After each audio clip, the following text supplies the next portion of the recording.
بانو کہاں تلاش کرے اپنے لال کو، بانو کہاں تلاش کریں اپنے لال کو، جنگل میں مار ڈالا ہے زہرا کی آل کو، بانو کہاں تلاش، زینب کے ساتھ روتی ہے سب مل کے بیویاں،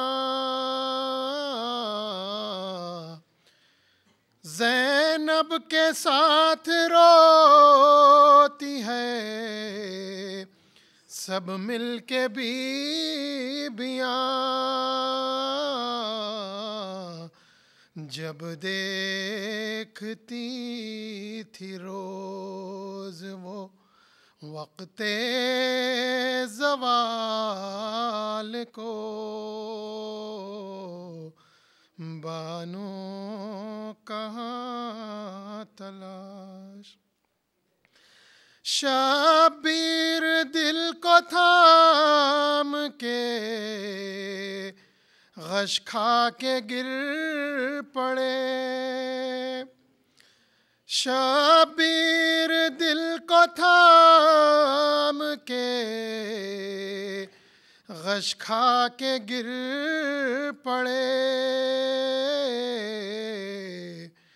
دیکھا جو خون میں غرق نبی کے جمال کو، بانو کہاں تلاش، شبیر لا رہے ہیں میدان سے دیکھیے،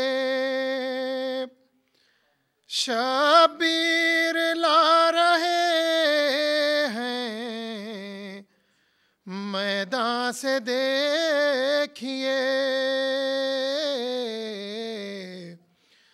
اپنے ضعیف کاندھوں پر 18 سال کو،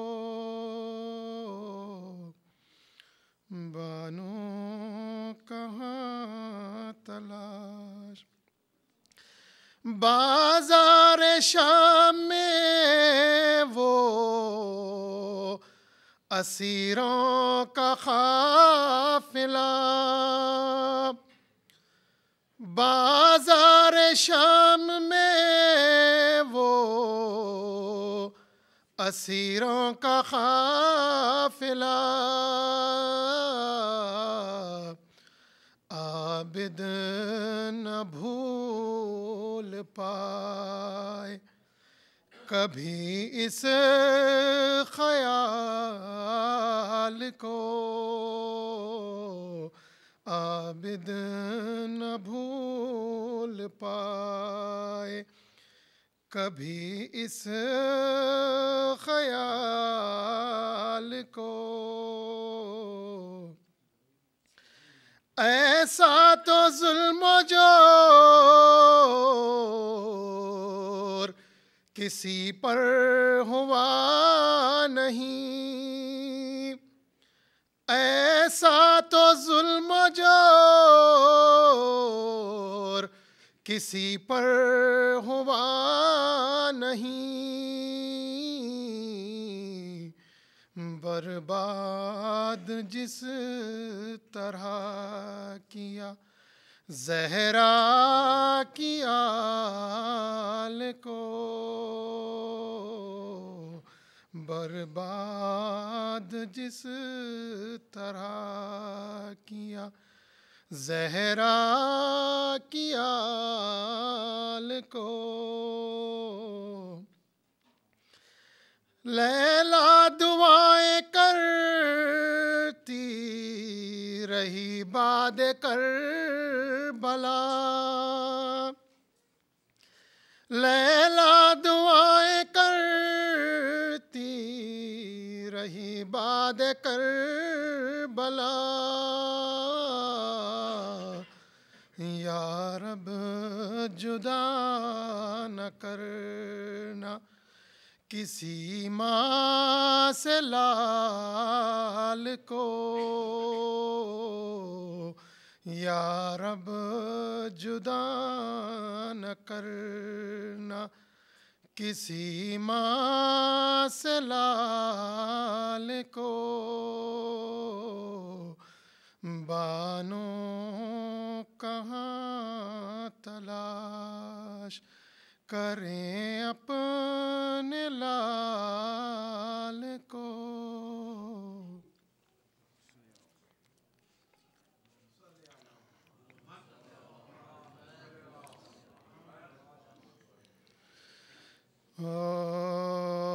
قید خانے میں تلا تم ہے کہ ہند آتی ہے، قید خانے میں تلا تم ہے کہ ہند آتی ہے، دختر فاطمہ غیرت سے موی جاتی ہے، روح قالب میں وہ زندان میں گھبراتی ہے، بے حواسی سے ہر ایک بار وہ چلاتی ہے، بے حواسی سے ہر ایک بار وہ چلاتی ہے، آسماں دور زمیں سخت کدھر جاؤں میں، بیویوں مل کے دعا مانگو کہ مر جاؤں میں، بیویوں مل کے دعا مانگو کہ مر جاؤں میں، کیا کروں کیا نہ کروں جلد بتاؤ لوگو، صدقہ اکبر کا حقارت سے بچاؤ لوگو، اٹھ کر کے ہو کھڑے مجھ کو چھپاؤ لوگو، یا کسی گوشے میں لے جا کے بٹھاؤ لوگو، یا کسی گوشے میں لے جا کے بٹھاؤ لوگو، سر کھلی ہوں کسی حجرے میں مجھے بند کرو، ہند آتی ہے مجھے خاک کا پیوند کرو، ہند آتی ہے مجھے خاک کا پیوند کرو، کس طرح ہند کے آنے سے نہ گھبراؤں میں، بنت حیدر ہوں نہ کیوں قید میں شرماؤں میں، کوئی دیوار جو شق ہو تو سما جاؤں میں سیدھے ما جائے کے مقتل کو چلی جاؤں سیدھے ما جائے کے مقتل کو چلی جاؤں میں کربلا میں نہ یہ ذلت ہے نہ رسوائی ہے بے ردا میں ہوں تو بے گور میرا بھائی ہے بے ردا میں ہوں تو بے گور میرا بھائی ہے ناگہاں فضا نے دی اہل حرم کو یہ خبر ہند آتی ہے بڑے جاہو تحمل سے ادھر بیرق نقرو زر کی ہے جلو کے اندر سب کنیزیں تو ردا اوڑھی ہے وہ ننگے سب کنیزیں تو ردا اوڑھی ہے وہ ننگے سر پر سواری بہت آہستہ رواں ہوتی ہے ہر قدم ہند ٹہر جاتی ہے اور روتی ہے ہر قدم ہند ٹہر جاتی ہے اور روتی ہے کہتی ہے قیدیوں کے شورو بکا نے مارا مجھ کو اس ہائے حسینہ کی صدا نے مارا ان کے سردار کو کس اہل جفا نے مارا کیا وہ سید تھا جسے اہل دغا نے مارا کیا وہ سید تھا جسے اہل دغا نے مارا ایک بجلی سی کلیجے پہ میرے گرتی ہے ننگے سر فاطمہ آنکھوں کے تلے پھرتی ہے ننگے سر فاطمہ آنکھوں کے تلے پھرتی ہے ہو گیا ذبح کوئی خاص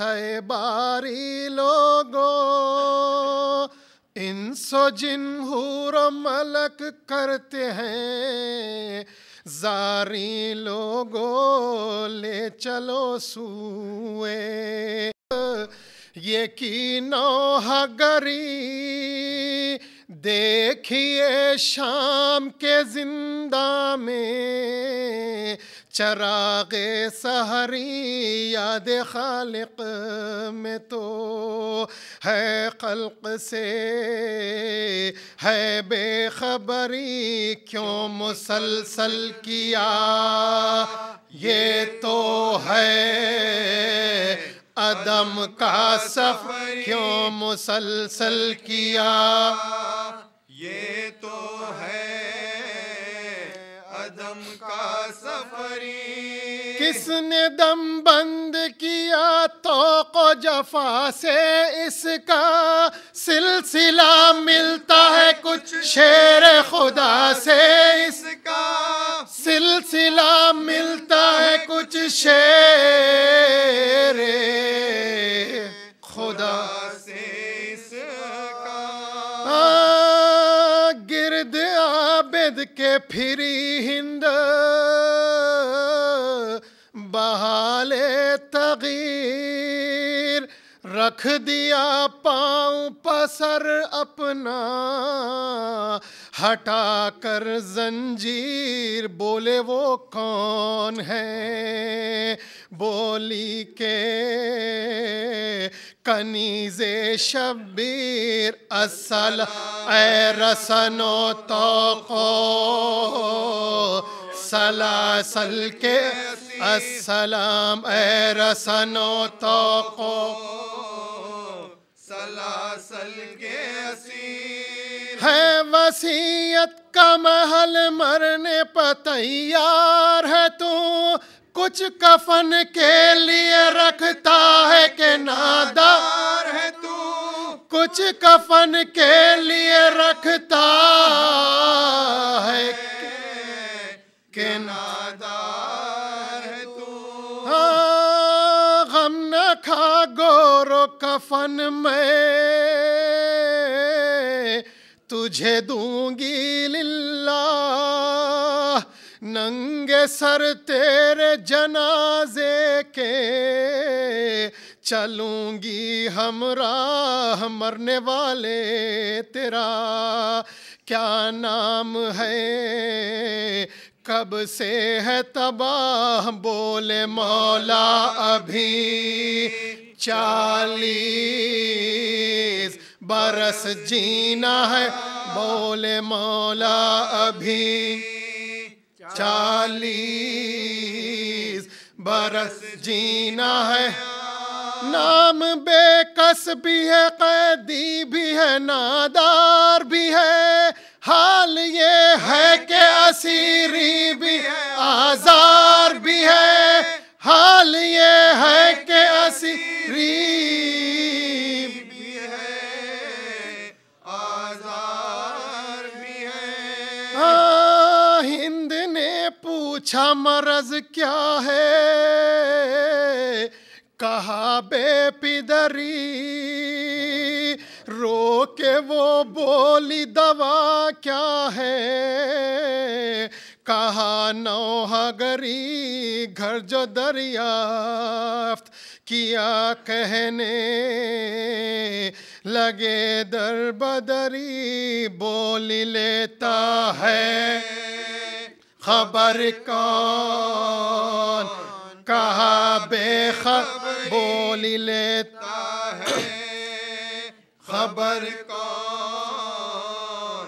کہا بے خبری، آہ کرنے کا سبب پوچھا تو شرمانے لگے، تازیانوں کے نشہ پشت پہ دکھلانے لگے، تازیانوں کے نشہ پشت پہ دکھلانے لگے، قید خانے میں۔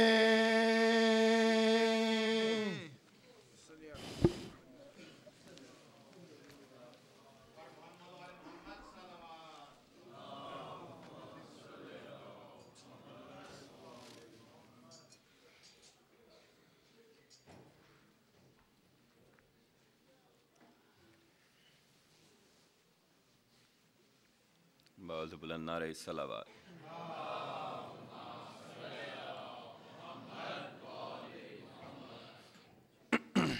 بارے دیگر صلوات۔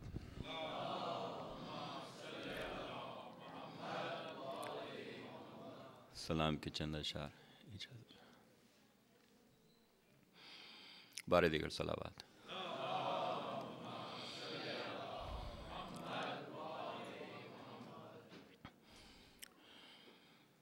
تاب میں ہے شر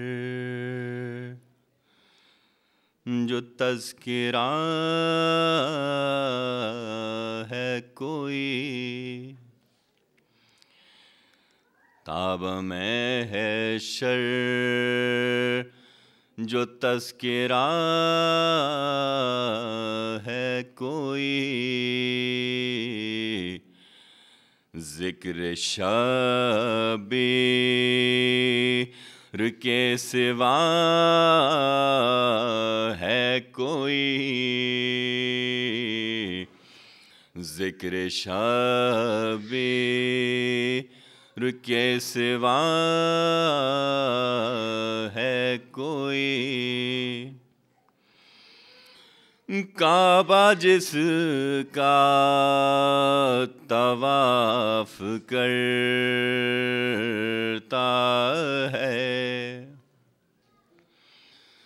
کعبہ جس کا طواف کرتا ہے، کربلا نام کی جگہ ہے کوئی، کربلا نام کی جگہ ہے کوئی، میں کہاں اور کہاں سلام حسین، میں کہاں اور کہاں سلام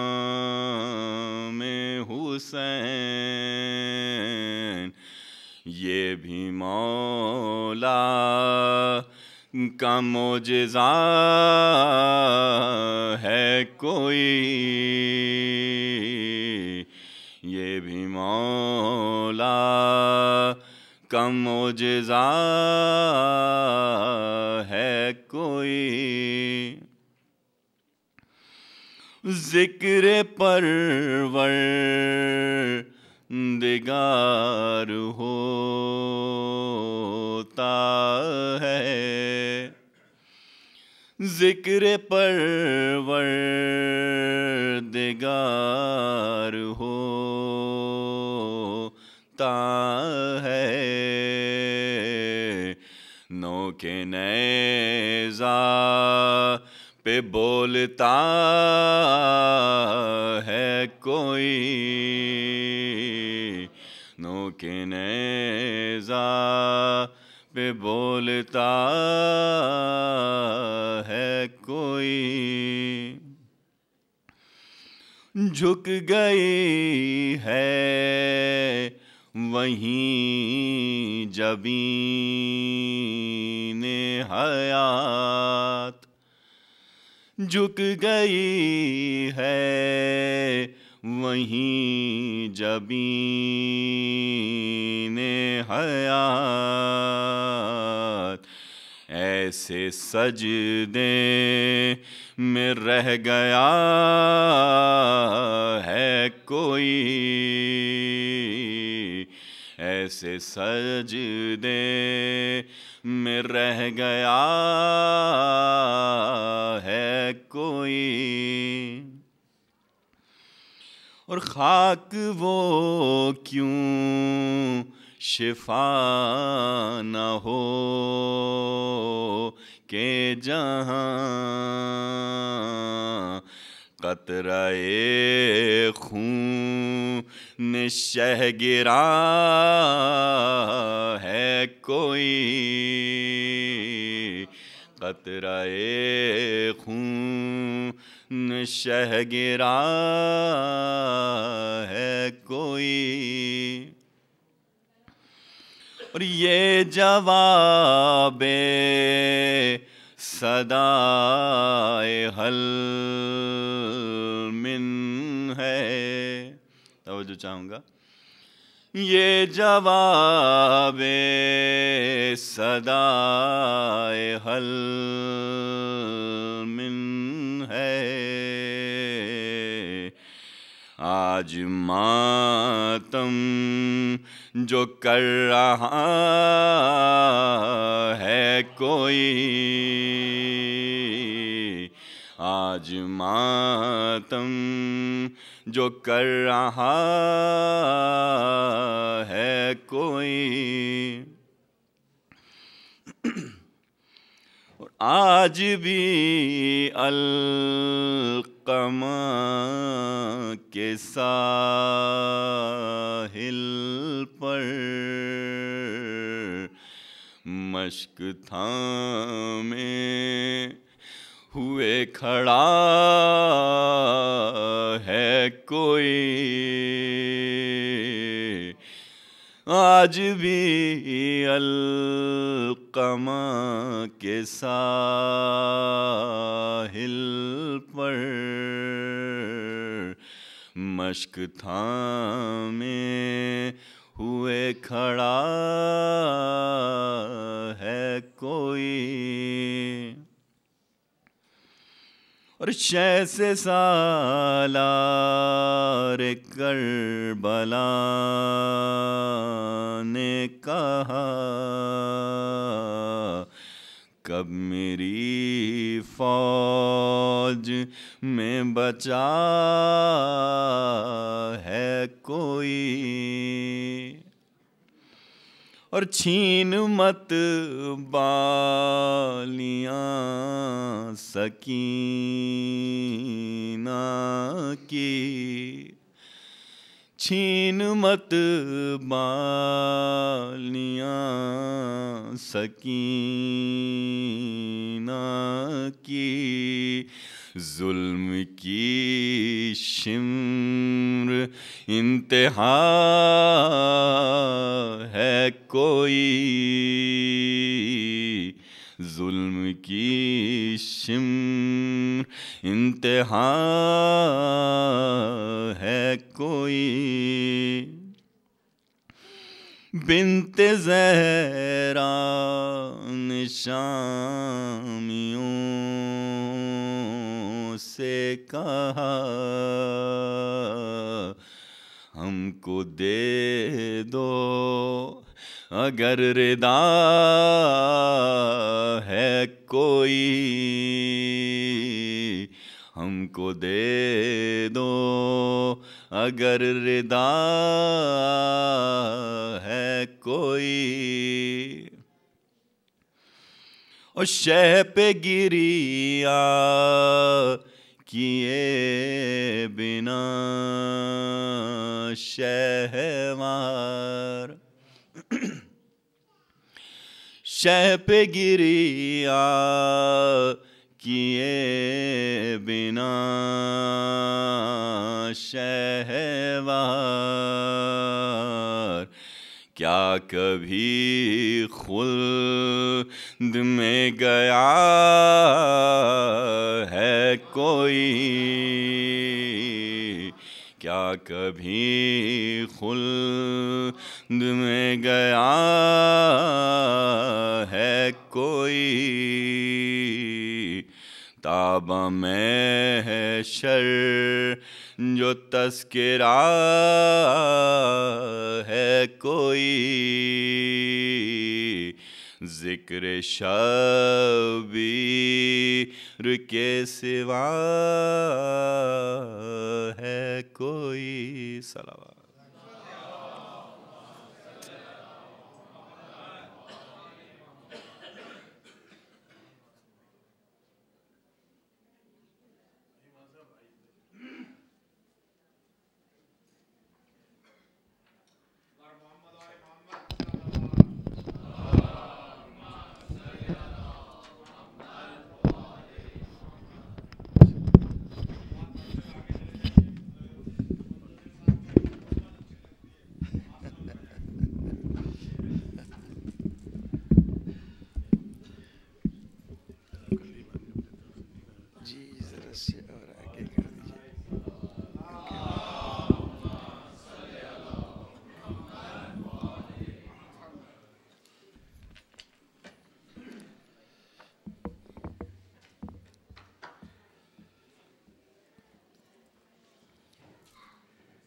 أعوذ بالله من الشيطان اللعين الرجيم،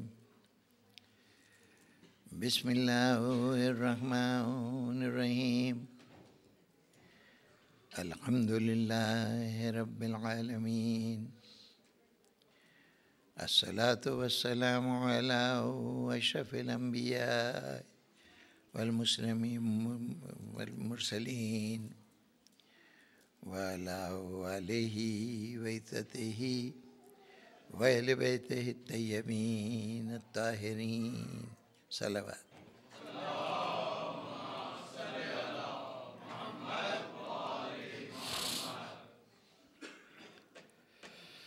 سامعین محترم، گفتگو مسلسل ہے ربط کلام کے لیے کل کی کہی ہوئی ایک بات کا حوالہ کہ ائمہ کی زندگی کے احوال کا جائزہ لیتے ہوئے ان کے کردار اور شخصیت پہ گفتگو کرتے ہوئے ہمارے پیش نظر یہ خیال رہنا چاہیے کہ جس کی گفتگو ہو رہی ہے وہ ایک فرد نہیں ہے بلکہ ایک ٹیم کا رکن ہے. دوسرے لفظوں میں یوں کہوں کہ یہ تذکرہ معصومین 12 تصویروں پر مشتمل کسی ایک البم کو دیکھنے کی بات نہیں ہے، بلکہ یہ ایک تصویر ہے جس کے 12 ٹکڑے ہیں، اور ان کو جب جوڑا جائے تبھی تصویر مکمل ہوتی ہے. اس میں سے کسی فرد کا کردار یا شخصیت، ان کی زندگی کے کارنامے، ان کی زندگی کی اچیومنٹس الگ کوئی حیثیت نہیں رکھتی جب تک وہ اس پورے سلسلے سے مربوط نہ ہوں. سلسلہ کیا ہے؟ یہ اجتماعی تصویر کیا ہے؟ اللہ کو نے آخری پیغمبر کو دنیا میں مبعوث کرتے ہوئے اس کے ذمے جو پیغام دیا ہے، جسے پہنچانے کے لیے جناب محمد مصطفیٰ صلی اللہ علیہ وآلہ وسلم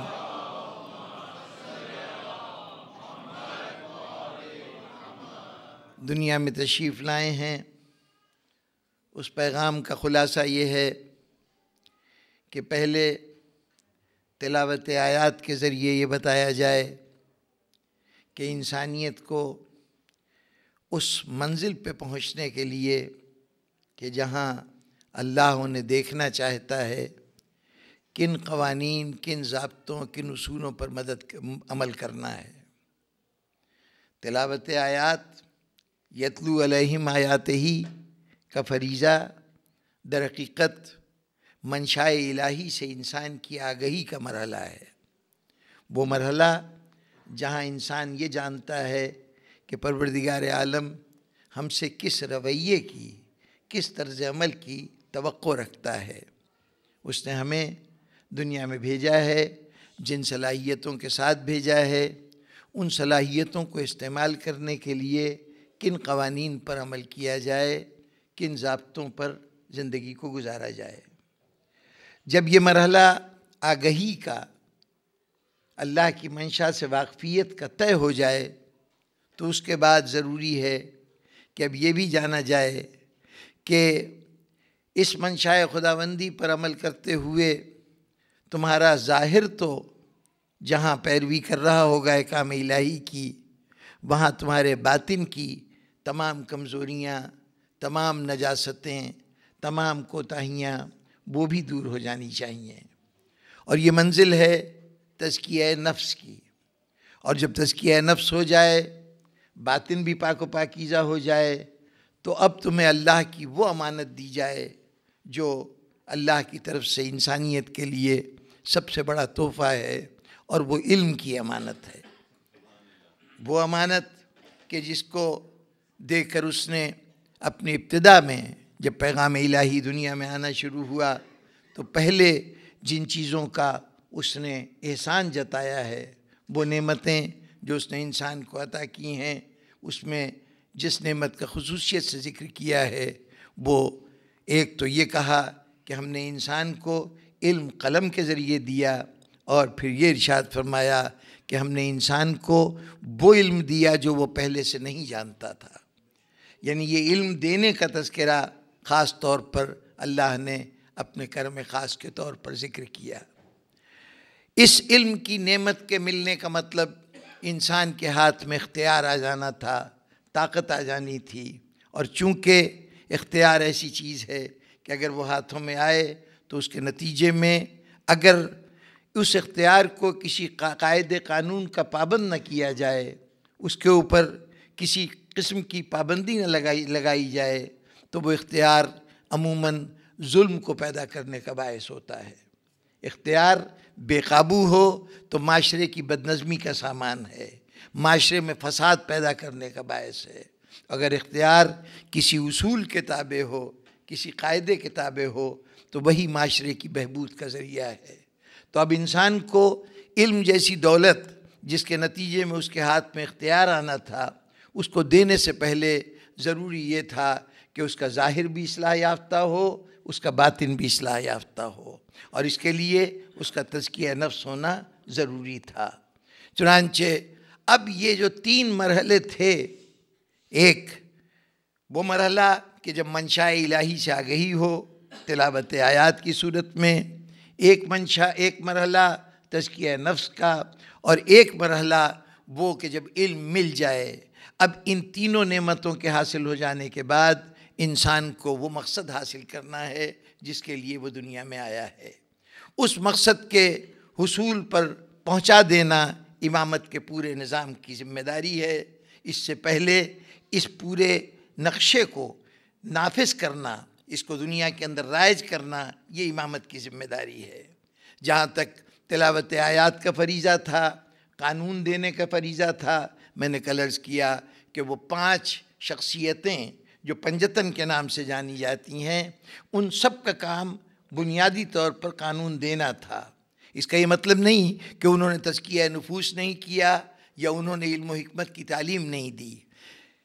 یہ بات پیش نظر رہے کہ جب میں ٹیم کی بات کرتا ہوں کہ یہ جماعت ایک ٹیم ہے، تو آپ نے دیکھا کہ کسی بھی ٹیم میں کھلاڑیوں کی کھیل کے حوالے سے ٹیم یوں تو زندگی کے کسی شعبے میں بھی ہو سکتی ہے، لیکن کھیلوں کی ٹیمیں ہمارے لیے روزمرہ کی چیز ہیں، ہم ان سے آشنا ہیں. اس لیے وہاں یہ بات زیادہ آسانی سے سمجھ میں آتی ہے کہ جب ایک ٹیم کھیل کے لیے میدان میں اترتی ہے تو اس میں ہر کھلاڑی کا اپنا ایک عمومی رول ہے. وہ عمومی رول اس مقصد کے حصول کے لیے ہے جس کے لیے یہ ٹیم میدان میں اتری ہے.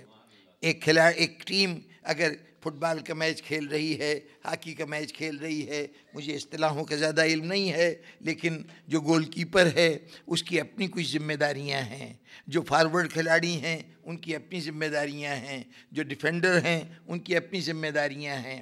اگر یہ ذمہ داریاں وہ انفرادی طور پر ادا کریں، ایک دوسرے سے مربوط نہ ہو، تو کبھی وہ نتیجہ حاصل نہیں ہو سکتا جس کے لیے وہ فیلڈ میں آئے ہیں. لیکن کسی لمحے بھی ان کو اپنے اس ذمہ داری سے غافل نہیں ہونا جس کے لیے وہ میدان میں اترے ہیں. الگ الگ اپنی اپنی ذمہ داری کو نبھانا بھی ہے، اور اجتماعی طور پر اس مقصد کو ہر لمحے پیش نظر رکھنا ہے جس کے لیے میدان میں اترے ہیں. اگر آپس میں مربوط ہو کر اس نتیجے تک نہ پہنچیں تو ان کا میدان میں اترنا یا اپنی ذاتی طور پر بے پناہ محنت کا مظاہرہ بھی بیکار قرار پائے گا. محنتیں مربوط ہوں تب نتیجہ نکلتا ہے. چنانچہ یہ امامت کی جو ٹیم اتری ہے، اس کا کام ایک طرف تو انفرادی طور پر وہ مقصد حاصل کرنا ہے جس کے لیے جو سب کی ٹیم کا مشترکہ مقصد ہے، اور اس کے مقصد کے حصول کے لیے ہر ایک کا ایک انفرادی رویہ ہے. یعنی اجتماعی وحدت ہے مقصد کے اعتبار سے، اور انفرادی عمل ہے اپنے اپنے ذمہ داری کے حوالے سے. بات واضح ہے نا کہ پیش نظر تو یہ ہے کہ اس سوسائٹی تک پہنچا جائے، اس معاشرے تک پہنچا جائے جس معاشرے کے تمام افراد اس سطح پہ ہوں کہ اگر معراج یافتہ نہ صحیح تو معراج کے راستے پہ گامزن ہوں، اس سطح پہ ہوں کہ جو اللہ کی نگاہ میں اس مخلوق سے اس نے تقاضا کیا ہے، اس گروہ کو جب خلق کیا ہے، اس کو جو اختیار دیا ہے وہ اختیار اسی لیے دیا ہے کہ وہ دیکھنا چاہتا ہے کہ کیا تم ان اختیارات کا صحیح استعمال کر کے اس مقام کو حاصل کر سکتے ہو جس پہ اللہ تمہیں دیکھنا چاہتا ہے۔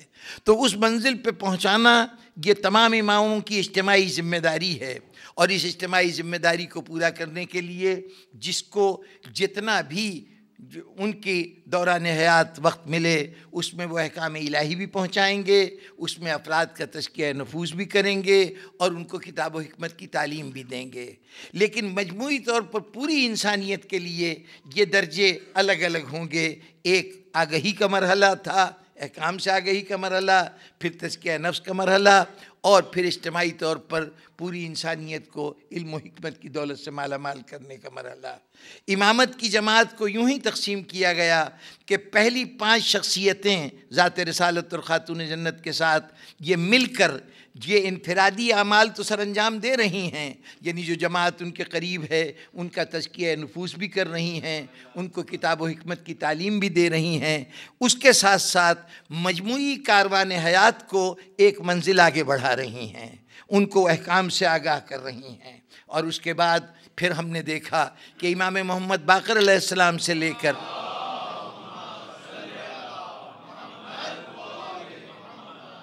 11ویں امام تک مسلسل وہ دور ہے کہ جس میں علم کے دریا بہہ رہے ہیں، انسانیت کو وہ تمام چیزیں بتائی جا رہی ہیں جو اس کی فلاح کے لیے، اس کی بہبود کے لیے کافی ہیں۔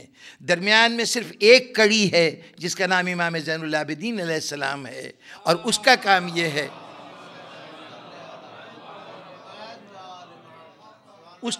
یہ ہے کہ وہ تزکیہ نفوس کے مرحلے سے انسانیت کو گزارے، وہ طریقہ بتائے جس سے نفس پاکیزہ ہو سکتے ہیں۔ تو جناب والا وہ جب مرحلہ احکام دینے کا تھا تو وہاں صورتحال یہ ہے، میں سمجھتا ہوں کہ یہ وہ وقت تھا جب جناب امیر علیہ السلام ہیں، جناب امام حسن ہیں، امام حسین ہیں۔ اس موقع پر ایک جملہ ہمارے ہاں کہا جاتا ہے، ایک بہت سی غلط فہمیوں میں سے غلط فہمی، یا یوں کہیے کہ ہماری اپنی کوتاہیاں ہیں کہ بعض اوقات ہم چیزوں کو اپنی سطح کے اوپر دیکھتے ہیں اور اس اعتبار سے ان کا صحیح ادراک نہیں کر پاتے۔ ہوتا یہ ہے کہ جب اماموں کے کسی بھی مرحلے کا ذکر ہو رہا ہو تو یہ کہا جاتا ہے کہ امام حسن علیہ السلام کے زمانے میں چونکہ اتنے احباب، اتنے دوست، اتنے ہمدرد موجود نہیں تھے کہ جن کو ساتھ لے کر امام حسین اس وقت کی باطل قوتوں سے ٹکر لے سکتے، ان سے جنگ کر سکتے، اس لیے ان کے پاس سوائے صلح کرنے کے کوئی اور راستہ نہیں تھا۔ یا ہم کہتے ہیں کہ امام زین العابدین علیہ السلام کو اپنا پیغام دنیا تک پہنچانے کے لیے کوئی زمانے نے اتنی پابندیاں عائد کر رکھی تھیں کہ عوام سے ان کا رابطہ ممکن نہیں تھا، اس لیے اپنے تمام باتوں کو انہوں نے دعاؤں کی زبان میں کہا، اس میں اپنا اظہار خیال کیا۔ یا یہ کہ بنو امیہ اور بنو عباس آپس میں حکومت کے حصول کے لیے جنگ کر رہے تھے، تو اس موقع سے گویا ان کو موقع مل گیا کہ امام محمد باقر علیہ السلام، امام جعفر صادق علیہ السلام تعلیمات محمد و آل محمد کو دنیا تک پہنچا سکیں۔ یہ جو بات کہی جاتی ہے کہ فلاں کو موقع نہیں ملا اس لیے اس نے یہ کام نہیں کیا، یا فلاں کو موقع ملا اس لیے اس نے یہ کام کیا، خدا کے لیے جب اماموں کا تذکرہ ہو رہا ہو تو ہمیں کم از کم الفاظ کا انتخاب پوری احتیاط سے کرنا چاہیے۔ امام ابن الوقت نہیں ہوتا، امام عصر ہوتا ہے۔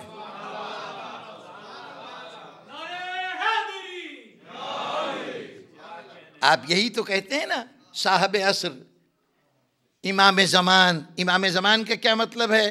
ان معنوں میں امام زمان کہ جیسے ایک بادشاہ کا، ایک حکمران کا، ایک صدر کا وہ دور ہوتا ہے کہ جس میں کرسی صدارت پہ فائز ہے، ان معنوں میں امام اس تاریخ کو امام بنا اور اس تاریخ تک امام رہے گا، ایسی صورتحال نہیں ہے۔ میں یہ بار بار عرض کر رہا ہوں، امام کا کردار ایک ٹیم کے فرد کا کردار ہے، اور ٹیم کے فرد کا کردار جو کچھ بھی اس نے کیا ہوتا ہے وہ عمل اس وقت تک زندہ سلامت رہتا ہے جب تک نتیجہ سامنے نہ آ جائے۔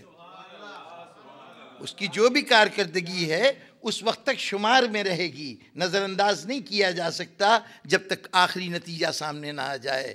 آخری نتیجہ اس معاشرے کا قیام ہے جو اللہ کا رسول چاہتا ہے، اللہ چاہتا ہے انسان سے، وہ آخری حجت کے لیے اس معاشرے کا قیام کرنا ہے۔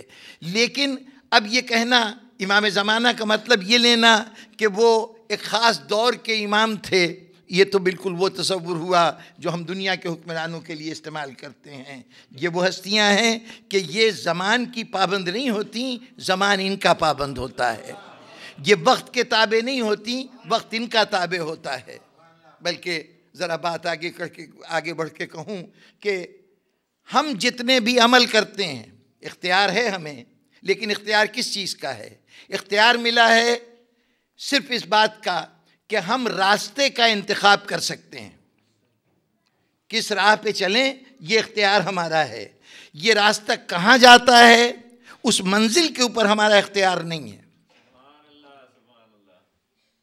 قرآن مجید نے ارشاد فرمایا تو عز من تشاء و تذل من تشاء، عزت بھی ہم دیتے ہیں، ذلت بھی ہم دیتے ہیں۔ تو کیا مطلب ہے کہ اللہ ذلت و عزت لیے بیٹھا ہوا ہے، بس دل چاہتا ہے مٹھی بھر کے کسی کو عزت دے دیتا ہے، کسی کو ذلت دے دیتا ہے؟ جی نہیں، مطلب یہ ہے کہ اللہ نے ذلت اور عزت کے راستے متعین کر دیے ہیں۔ اگر تم نے اللہ کے مقرر کردہ ذلت کے راستے پہ قدم رکھا تو ساری دنیا جتنے دل چاہے عزت کے تاج پہنا دے، تمہارے حصے میں ذلت لکھی جائے گی۔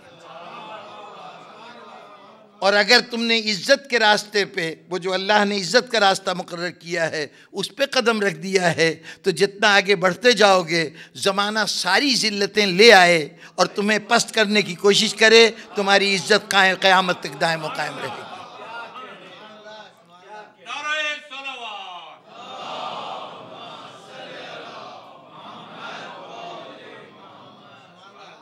تو یہ تو اختیار ہمیں ہے کہ کون سا راستہ اختیار کریں، لیکن یہ اختیار نہیں ہے کہ نتیجہ کیا ہوگا۔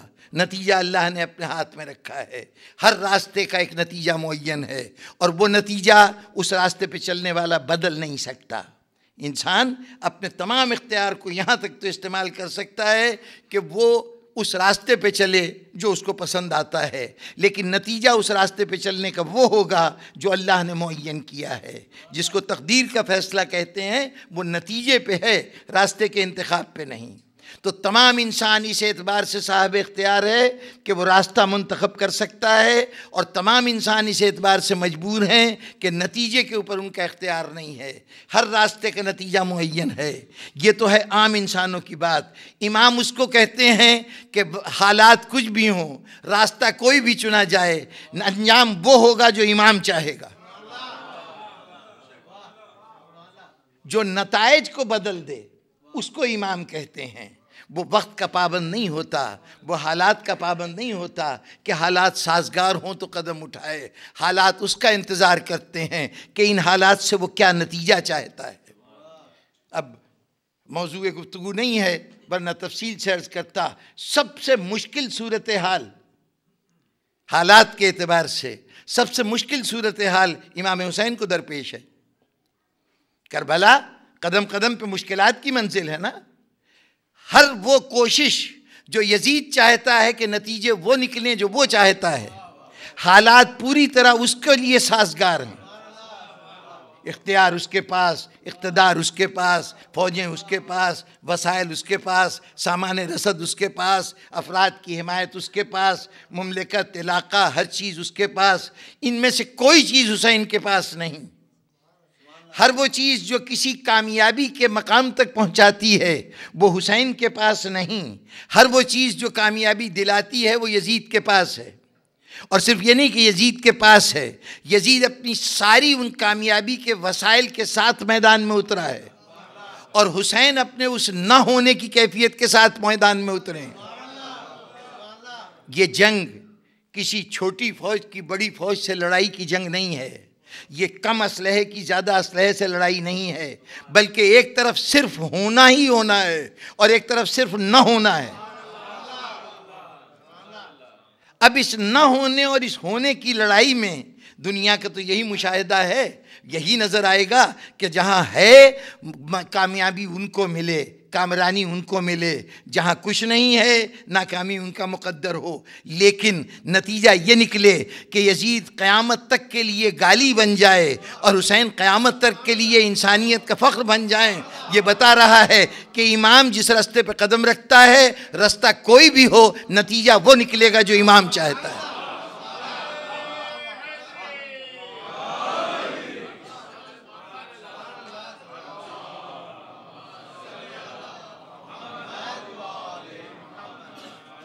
اور یہ بات شاید گزشتہ کسی ملاقات میں پچھلے یا اس سے پچھلے سال زبان پہ آ گئی ہو، لیکن اس وقت بھی محل ہے کہ میں اس کا تذکرہ کر دوں کہ ہم ایک معجزہ بیان کرتے ہیں کہ جناب امیر علیہ السلام کی نماز عصر قضا ہو رہی تھی، امام کا سر مبارک آغوش رسول میں تھا اور رسول کا سر مبارک جناب امیر کی آغوش میں تھا، نماز قضا ہو رہی تھی۔ کہتے ہیں حضرات کہ نماز قضا ہو گئی، حضور بیدار ہوئے، پوچھا علی تم نے نماز ادا نہیں کی؟ کہا نہیں، نماز تو نہیں پڑھ سکا۔ تو اب حضور نے حکم دیا کہ ڈوبا ہوا سورج پلٹے، اور ڈوبا سورج پلٹا اور علی نے نماز ادا کی۔ جناب والا انتہائی ادب سے بزرگ یہ واقعہ بیان کرتے ہیں، آپ حضرات اس واقعے پر بے ساختہ خوش بھی ہوتے ہیں، مولا کی شان ہے، عظمت ہے، لیکن جناب والا میرے ذہن کے لیے یہ واقعہ اس شکل میں قابل قبول نہیں ہے۔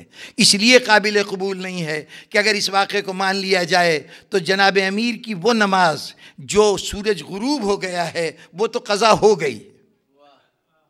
بھئی قضا اسی صورت میں ہوگی نا کہ غروب آفتاب ہو جائے، اب چاہے سورج پلٹے یا نہ پلٹے وہ قضا تو ادا نہیں ہو سکتی۔ اس سورج کے پلٹنے سے فائدہ کیا ہوگا؟ جناب والا شاید یہ مشاہدے کی غلطی ہے کہ ہم صورتحال کو سمجھ نہیں سکے۔ یہ سورج کی مجال نہیں ہے کہ علی کو ایک کام ایک خاص وقت میں سر انجام دینا ہے، وقت اس وقت تک دست بستہ کھڑا رہے گا جب تک علی اس فریضے کو سر انجام نہ دے دیں۔ یہ سورج نہیں غروب ہوا تھا، بلکہ سورج کو ٹھہرنے کا حکم دیا گیا، اس وقت تک رکا رہے جب تک علی کی نماز ادا نہ ہو جائے۔ یہ ممکن نہیں ہے کہ امام زمانہ کو وقت کے تعین کے ساتھ ایک عمل سر انجام دینا ہے اور وقت آگے گزر جائے۔ امام زمانہ کے سامنے وقت غلام کی حیثیت رکھتا ہے، اس کے خادم کی حیثیت رکھتا ہے، تو وہ محتاج نہیں ہے حالات کی سازگاری کا۔ یہ جو آپ کو مختلف کیفیتیں نظر آتی ہیں کہ ایک امام صلح کرتا نظر آتا ہے، ایک امام جنگ کرتا نظر آتا ہے، ایک امام دعاؤں کے ذریعے اظہار خیال کرتا نظر آتا ہے، ایک امام علم فراہم کرتا نظر آتا ہے، تو یہ نہ سمجھیے کہ یہ حالات کا نتیجہ ہے، بلکہ یہ اپنے اس عظیم نقشے کے مطابق جو ان کے فرائض ہیں اس کے مطابق اپنا اپنے وقت پر اپنا اپنا کام سر انجام دے رہے ہیں۔ یہ نہیں ہو سکتا کہ تزکیہ نفوس نہ ہوا ہو اور علم کی دولت بانٹ دی جائے۔ یہ نہیں ہو سکتا کہ احکام شریعت نہ پہنچائے گئے ہوں اور تزکیہ نفس ہو جائے۔ ہر کام کو اپنے وقت پہ ہونا ہے۔ چنانچہ جو امام جس وقت جو کام کر رہا ہے وہی اس عمل کا بہترین وقت تھا۔ اگر ہم نہ سمجھ سکیں تو قصور ہمارے سمجھنے کا ہے۔ یاد رکھیے، مطالعہ کردار امامت کرتے ہوئے ہمیشہ پیش نظر یہ رکھیے کہ امام کے نقطہ نظر سے زمانے کو سمجھنے کی کوشش کیجئے، زمانے کے نقطہ نظر سے امام کو سمجھنے کی کوشش نہ کیجئے۔ چنانچہ اب وہ جو دور تھا کہ جب احکامات پہنچ رہے تھے، شاید اس بات پہ الجھن ہو کہ قرآن مجید تو نازل ہوا زبان پیغمبر پر اور انہوں نے تلاوت کتاب کا فریضہ سر انجام دے دیا، تو اب احکامات کے پہنچانے کا تعلق پنجتن سے کیوں ہوا؟ بھائی جس رسول کے اوپر قرآن نازل ہوا اس نے قرآن پہنچا دیا، پھر ان پنجتن نے کون سے پیغامات پہنچائے؟ تو جناب والا یہ عرض کر دوں کہ انسان چونکہ ذات پیغمبر ایک طرف قرآن کو پہنچانے والی ہے، دوسری طرف صرف قرآن مجید ہی منشاء الہی کے اظہار کا واحد ذریعہ نہیں ہے، بلکہ اللہ نے اس مرتبہ خصوصیت سے، اس سے پچھلے انبیاء کے ساتھ یہ خصوصیت نہیں برتی گئی، انہیں تو قانون دے کے بھیج دیا گیا، جاؤ یہ قانون اپنی امت کو پکڑا دو، لیکن یہ جو آخری رسول تھا اس کا اور امت کا رشتہ ایسا کر دیا کہ قیامت تک امت اپنے رسول سے بے نیاز نہ ہو سکے۔ دوسری قوموں کے لیے ممکن تھا کہ اگر تورات ہاتھ میں لے لی ہے تو چاہیں حضرت موسیٰ کو چھوڑ دیں، اگر انجیل ہاتھ میں لے لی ہے تو چاہیں حضرت عیسیٰ کو چھوڑ دیں، لیکن مسلمان کے اختیار میں بات نہیں تھی کہ قرآن لے لے اور رسول کو چھوڑ دے، اس لیے کہ قرآن کو نازل ہی اس انداز سے کیا گیا تھا کہ قدم قدم پر وہ کہے کہ پہلے رسول سے جا کے پوچھو اس آیت کا مطلب کیا ہے۔ حکم موجود ہے، تفصیل رسول بتائیں گے، فرمان جاری ہو گیا، یہ عمل سر انجام دو، نماز پڑھو، روزہ رکھو، حج کرو، زکوٰۃ دو۔ اب نماز کیسے پڑھوں؟ رسول سے جا کے پوچھو کیسے پڑھو۔ روزہ کیسے رکھوں؟ کیا قاعدے ہیں؟ رسول بتائے گا۔ حج کیسے کریں؟ مناسک رسول بتائے گا۔ زکوٰۃ کیسے دیں؟ نصاب رسول بتائے گا۔ جب تک رسول سے رجوع نہیں کرو گے قرآن کے کسی حکم پہ عمل کر ہی نہیں سکتے۔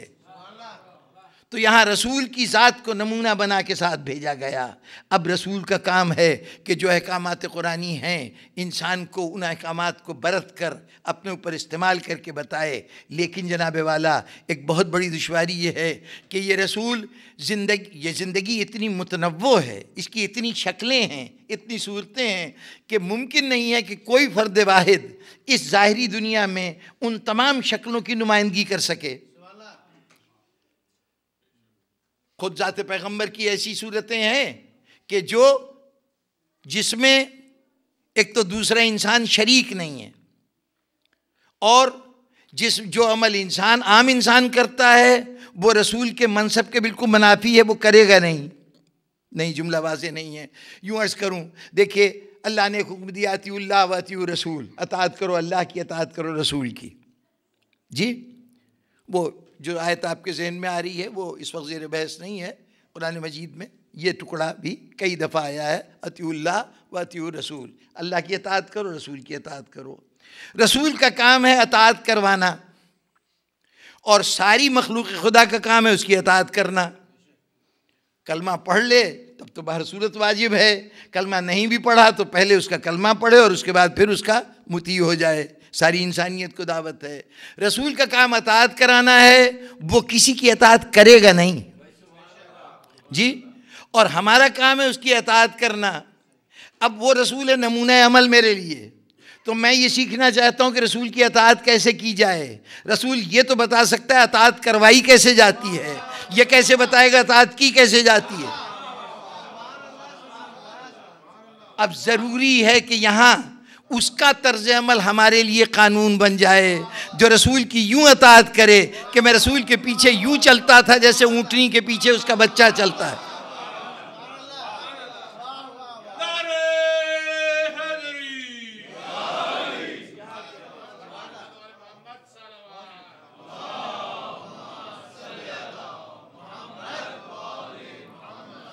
رسول کے لیے ارشاد ہوا یعلمہم الکتاب والحکمہ، وہ دنیا میں آیا ہے اس لیے کہ تمہیں کتاب و حکمت کی تعلیم دے، معلم بن کے آیا ہے، استاد بن کے آیا ہے، ٹیچر بن کے آیا ہے، علم دینے کے لیے آیا ہے۔ وہ علم دینے کے لیے ہے، ہم سب علم لینے کے لیے ہیں۔ اب اگر مجھے یہ سیکھنا ہو کہ علم دیا کیسے جاتا ہے تو میں رسول کو نمونہ عمل بنا سکتا ہوں، لیکن یہ سیکھنا ہو کہ علم لیا کیسے جاتا ہے، آداب شاگردی کیا ہیں، یہ رسول نہیں بتا سکتا۔ اس کے لیے پھر کوئی ایسا فرد چاہیے جو یہ کہے کہ جو کچھ اللہ کی طرف سے پیغام آتا تھا رسول اس کے معنی و مفہوم مجھے سمجھاتے تھے۔ مجھے 1000 علوم کے ابواب رسول نے تعلیم فرمائے، جس میں سے ہر باب سے 1000 علم مزید میں نے حاصل کیے۔ رسول جز بتاتے تھے، میں پوچھ کے ان سے کل کی تفصیل معلوم کرتا تھا۔ یہ سبق بتائے گا کہ رسول سے کیسے علم حاصل کیا جائے۔ تو رسول کی زندگی میں بہت سے شعبہ حیات ہیں جن کو رسول ادا کر ہی نہیں سکتے۔ ان کے دائرے یعنی ان کے جو زندگی کی حیثیت ہے اس پوزیشن کا تقاضا یہ ہے کہ وہ کچھ نہ کریں جو ہمیں کرنا ہے۔ تو ہمیں کرنے کے لیے کوئی اور نمونہ عمل چاہیے جو رسول سے سیکھتا جائے، ہمیں سیکھنے کا طریقہ بتائے، جو رسول کی اطاعت کرتا جائے، ہمیں اطاعت کرنے کا درس دیتا جائے۔ اور پھر ایک جگہ تو بہت بڑی وہ ہے کہ اگر دنیا کے تمام انسان رسول کی بارگاہ میں حاضر ہوں کہ جناب آپ کا بہت بہت شکریہ، آپ نے ہمیں نہ صرف یہ کہ قانون دیا بلکہ قانون پہ عمل کر کے بتایا، شریعت دی، شریعت کو اپنا کر بھی بتایا۔ قرآن مجید نے یہ سند بھی دے دی کہ لقد کان لکم فی رسول اللہ اسوۃ حسنہ، تمہارے لیے بہترین نمونہ عمل رسول کی ذات گرامی ہے۔ تو اس ارشاد کے پہنچ جانے کے بعد اب تمہیں رسول کو اپنے لیے نمونہ عمل سمجھنا ہے۔ ہمارے لیے رسول نمونہ عمل، اور پھر جو رسول کے جانشین ہیں، جو ایک ایسا آئینہ ہے کہ جو یہ تو دکھا رہے ہیں کہ رسول کیا کرتے تھے۔ یہ جو اہل بیت ہیں، ان کی حیثیت ایک آئینے کی ہے، کردار رسول کا عکس ہیں۔ جو کچھ کر رہے ہیں وہ وہی کچھ ہے جو رسول کرتے تھے، وہی جو کچھ کہہ رہے ہیں وہی کچھ ہے جو رسول کرتے تھے۔ لیکن اس آئینے کی صفت میں ایک خصوصیت ہے جو دنیا کے کسی اور آئینے میں نہیں ہے۔ یہ آئینہ یہ تو دکھا رہا ہے کہ رسول کیا کرتے تھے، یہ تو دنیا کے سب آئینے دکھا سکتے ہیں جو رسول کے سامنے ہوں کہ رسول کیا کرتے تھے، لیکن ان آئینوں کا کمال یہ ہے کہ یہ بھی دکھاتے ہیں کہ اگر رسول اس مقام پر ہوتے تو کیا کرتے، یہ بھی بتانا انہی کا کام ہے، انہی ہستیوں کا۔ اس مرحلے پر جب انسانیت کے سامنے یہ سارے نمونہ عمل ہوں اور انسان خدا کا شکر ادا کر رہا ہو کہ احکامات ہی نہیں بھیجے بلکہ احکامات کی عملی تصویر بھی ہمارے لیے بھیجی ہے، تو اسی خلق خدا میں سے، اسی گروہ انسانی میں سے ایک بہت بڑا طبقہ کہے گا کہ اوروں کو تو رسول نے جو کچھ کر کے دکھایا، جو کچھ بتایا تھا وہ کر کے بھی دکھا دیا، لیکن یہ بتائیے کہ ہمارے لیے رسول نے کیا کیا؟ طبقہ کوئی چھوٹا موٹا نہیں ہے، انسانی آبادی کا آدھا سے زیادہ حصہ ہے، کچھ کم کچھ زیادہ، آدھا تو یقیناً ہوگا۔ وہ حصہ کہہ رہا ہے کہ رسول نے ہمارے لیے کیا کیا؟ ارے بھائی تمہیں احکامات بتائے، تمہیں بھی اسی طرح بتایا کہ زندگی کیسے گزارنی ہے جیسے دوسروں کو بتایا۔ ان کا یہ دوسروں کو تو جو بتایا وہ کر کے بھی دکھایا، جو ہم پہ بیت رہی ہے وہ رسول کر کے دکھا سکتے ہیں؟ وہ کون سی بات ہے جو تم پہ بیت رہی ہے نہیں رسول کر کے دکھا سکتے؟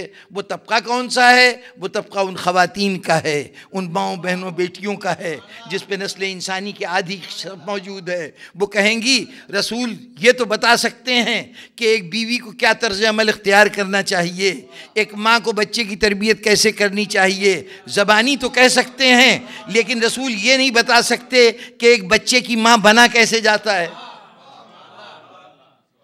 ممتا کے تقاضے کیا کیا ہیں، کن کن مرحلے سے ماں کو گزرنا پڑتا ہے، یہ تو رسول نے بتایا ہی نہیں، عملی طور پہ تو نہیں بتایا۔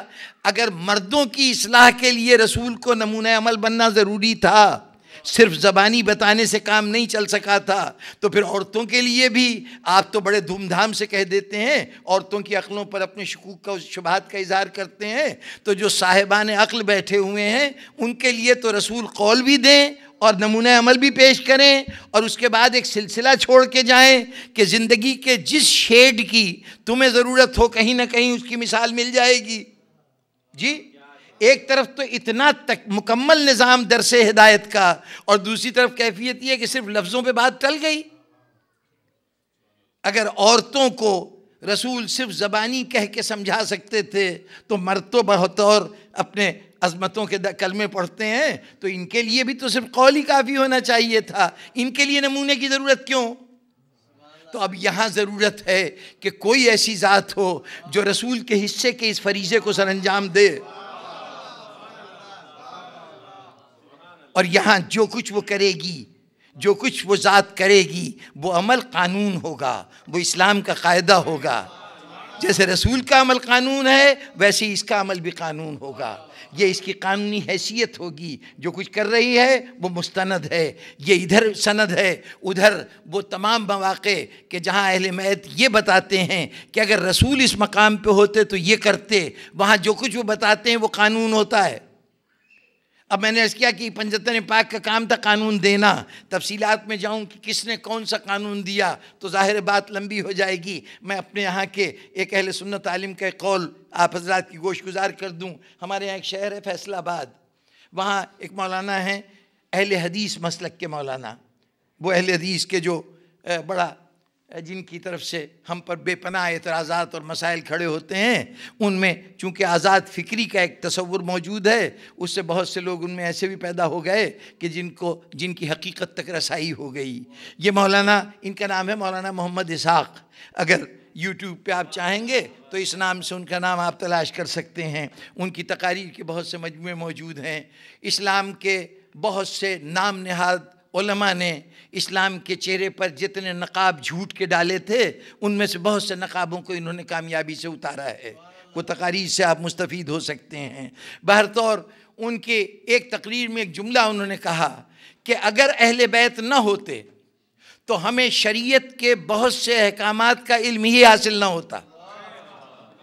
اہل بیت نہ ہوتے تو ہمیں شریعت کے بہت سے احکامات کا پتہ ہی نہ چلتا کہ یہاں شریعت ہم سے کیا چاہتی ہے۔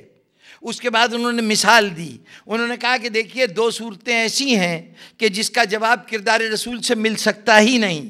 ایک صورت یہ ہے کہ اگر کبھی معاشرے میں یہ کیفیت پیدا ہو جائے کہ امام برحق مسند اقتدار پہ ہو اور کوئی جھوٹا دعوے دار اس کے مقابلے میں باغی بن کے کھڑا ہو جائے، بغاوت کرنے والا کافر ہو تو حیات رسالت میں مثال مل جائے گی۔ بدر میں کافروں سے رسول لڑے، احد میں کافروں سے لڑے، خندق و خیبر میں کافروں یا یہودیوں سے لڑے، لیکن مسلمان بغاوت کرے امام برحق کے خلاف تو وہاں کیا کیا جائے؟ حیات رسول میں کسی مسلمان کی جرت نہیں ہوئی کہ رسول کے خلاف بغاوت کرے، ہمیں قانون کا پتہ نہیں چل سکتا۔ پھر کبھی یہ صورتحال ہو کہ عوام تو جیسے تیسے ہوں، لیکن جو مسند اقتدار پہ بیٹھا ہو وہ خدا اور رسول کی بغاوت کر دے، اس کے لیے قانون خدا کھلونا بن جائیں، وہ اللہ کے اور اس کے رسول کے حلال کو حرام اور حرام کو حلال کرنے لگے، اس وقت اس کے ساتھ کیا کیا جائے؟ کہا اگر دامن اہل بیت میں علی و حسین کی 2 شخصیتیں نہ ہوتی، ہمیں قیامت تک کسی احکام نہ ملتے۔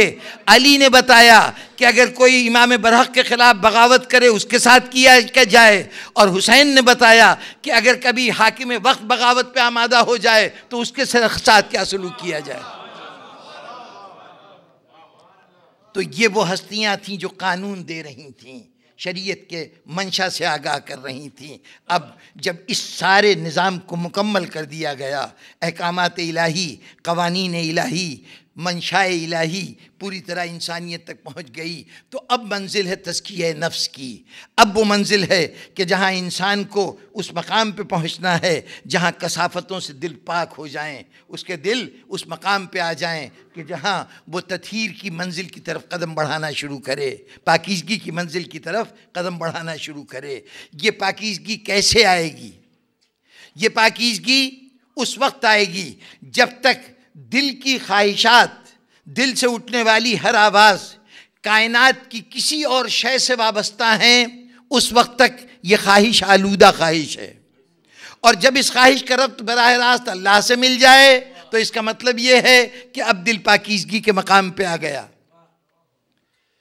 حضرت ابراہیم نے ارشاد فرمایا تھا ایک مرحلے پر، ایک دعائیہ جملہ تھا کہ جہاں کہا تھا ان صلاتی و نسکی و محیایا و مماتی فللہ رب العالمین، میری نمازیں، میری دعائیں، میرا مرنا، میرا جینا، یہ سب کچھ اس اللہ رب العالمین کے لیے ہے۔ بس یہ وہ مقام ہے کہ جب یہاں پہ انسان پہنچ گیا تو اب کہیں پر کسی بھی جذبے کا اظہار کر رہا ہے، کسی سے محبت کر رہا ہے تو اس لیے نہیں کہ یہ ذات پیش نظر ہے، بلکہ رضا الہی پیش نظر ہے۔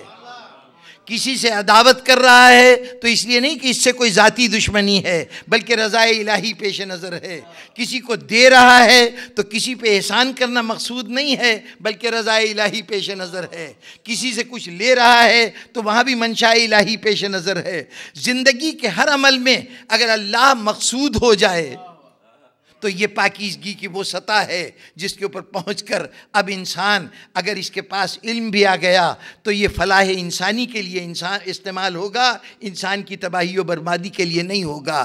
اگر اختیار آ گیا تو انسان پہ ظلم کے لیے استعمال نہیں ہوگا، معاشرے سے ظلم کو ختم کرنے کے لیے استعمال ہوگا۔ لیکن یہ ربط ضروری ہے۔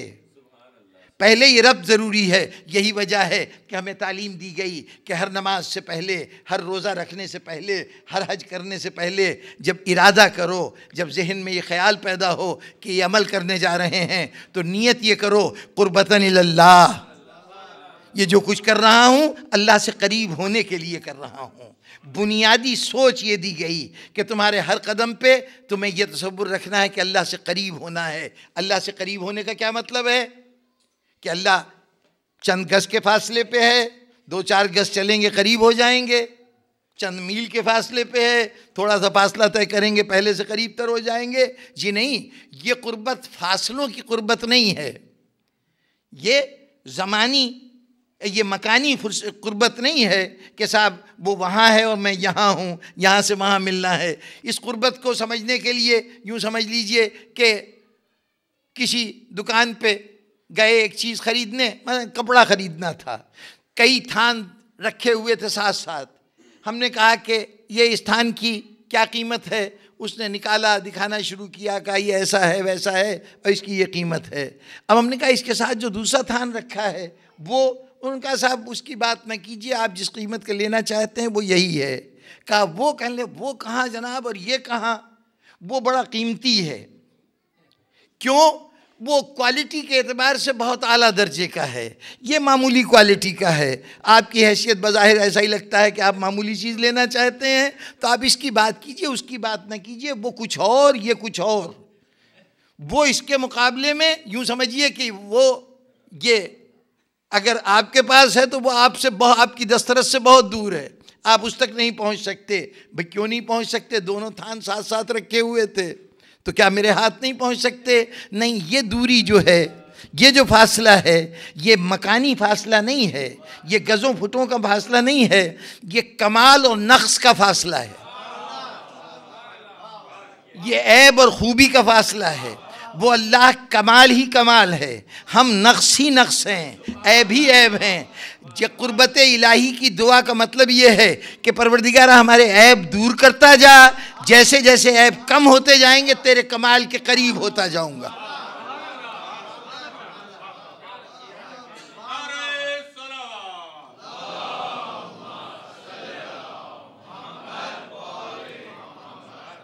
تو نکلے سب اسی سفر پہ تھے.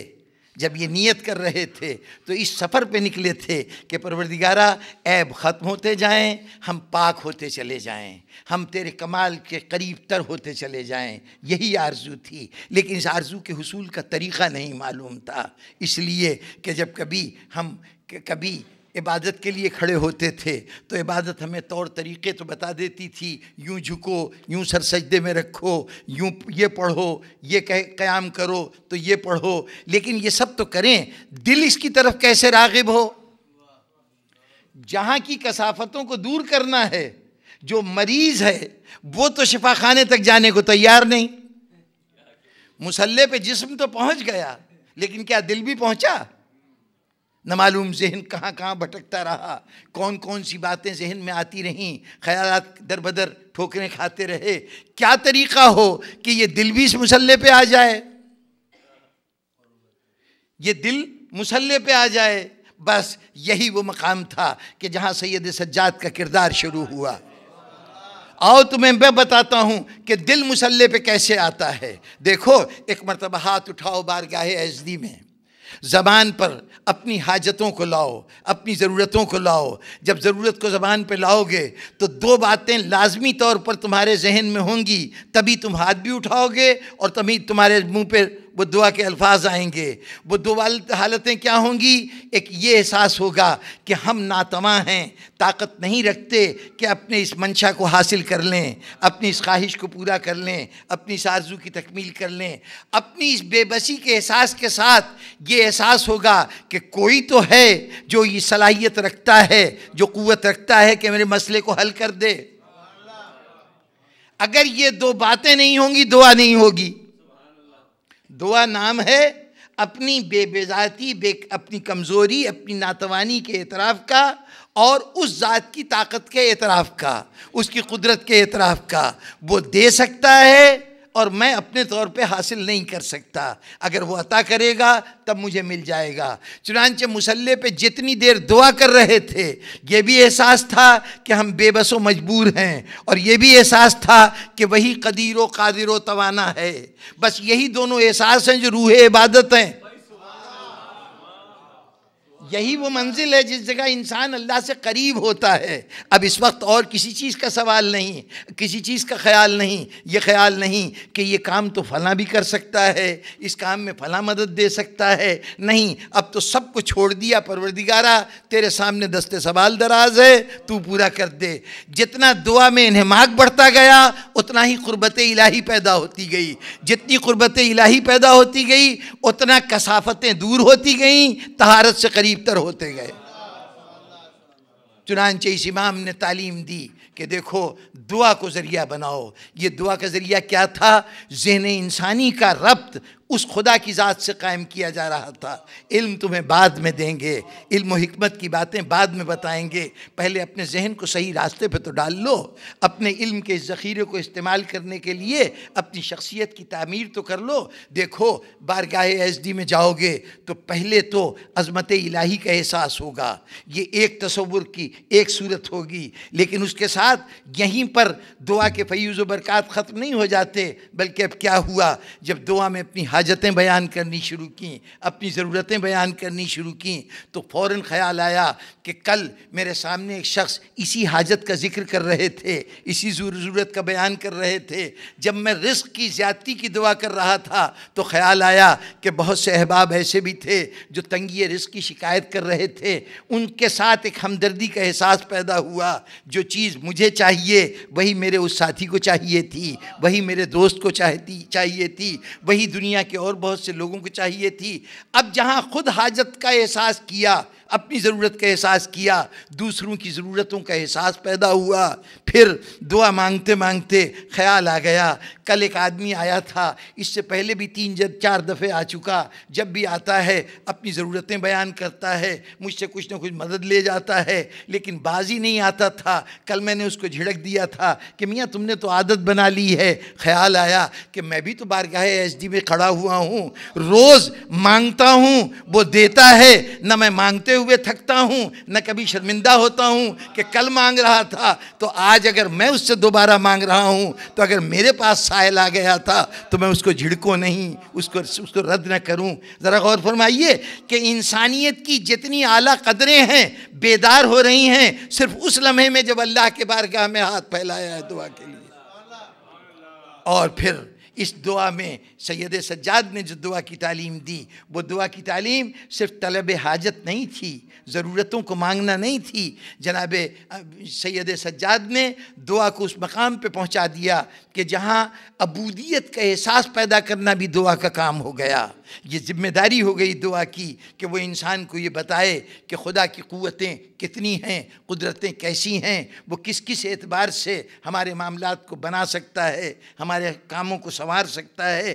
یہ احساس جتنا بڑھتا جاتا ہے، احساس عبودیت بڑھتا جاتا ہے، اتنا انسان کے اندر موجود خدائی صفات ابھرتی چلی جاتی ہیں۔ اور پھر بزرگان محترم ایک بڑا معاملہ ایسا تھا کہ اس کے بعد امامت کو کربلا کے بعد اپنی حکمت عملی میں ایک واضح تبدیلی پیدا کرنی تھی۔ آپ جانتے ہیں کربلا ایک بہت عظیم واقعہ تھا، بہت عظیم واقعہ تھا۔ واقعے میں ہمارے سامنے ایک تصادم نظر آیا، یزید کی فوجوں کا اور امام علیہ السلام کا۔ امام شہید ہو گئے۔ اگر اس واقعے کی تکرار بار بار ہوتی رہتی، یعنی یہ قدم قدم پہ تلوار اٹھائی جاتی اور تلوار اسی طرح چلتی رہتی تو کربلا اپنے اثر کو کھو بیٹھتا۔ پتہ نہیں بات میری پہنچ رہی ہے کہ نہیں ہے۔